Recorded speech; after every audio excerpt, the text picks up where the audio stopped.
Prime Minister Boris Johnson on Wednesday launched his Conservative Party's campaign for the general election. But here's a hitch. Johnson has to win back his own seat fending off a challenge from a young Muslim immigrant who represents the Labour Party. It looks as if it could be a tight race. Johnson represents Uxbridge, a suburb of northwest London and no longer the safe seat for Tories it was a decade ago.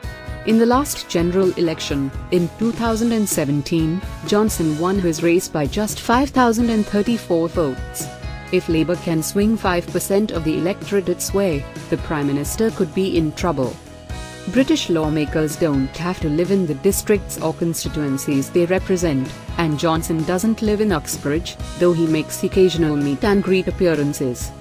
That makes him vulnerable, said Ali Milani, 25, the Labour challenger, who touts his credentials as a local.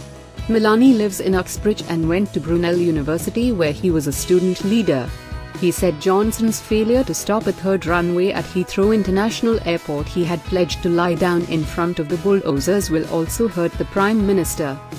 On Tuesday night, Milani went door-to-door in the South Ruislip neighbourhood, urging people to toss Johnson out. More than 100 activists joined him in the canvassing. "This is a historic election right here. This could be the very first time we unseat a sitting Prime Minister. Right here, we have the power to stop Boris Johnson," Milani said as he rang doorbells, trailed by photographers and camera crews. Johnson has until November 14 to switch to a safer seat, though such a move appears unlikely, as campaign materials featuring him are already being pushed through mail slots in Uxbridge and South Ruislip. Johnson is hopeful that the December 12 election will break the long impasse over Brexit and give his party a majority so he can extricate Britain from the European Union. Milani arrived in London from Tehran with his mother and sister when he was 5. They lived in public housing. He went to school on partial scholarships. Johnson, 55, was born in New York. His father was a diplomat, who served in Brussels for a time, and his mother an artist. He was educated at Eton and Oxford. Before entering politics, he was a celebrity journalist. Judging by one night of door-knocking, it was hard to gauge the excitement locals felt for either candidate. A few firmly but politely told Milani that they were backing Johnson. A few others gladly accepted his campaign flyers and said they were Labour all the way. But most door knocks went unanswered even if one could spy folks at home through the curtains.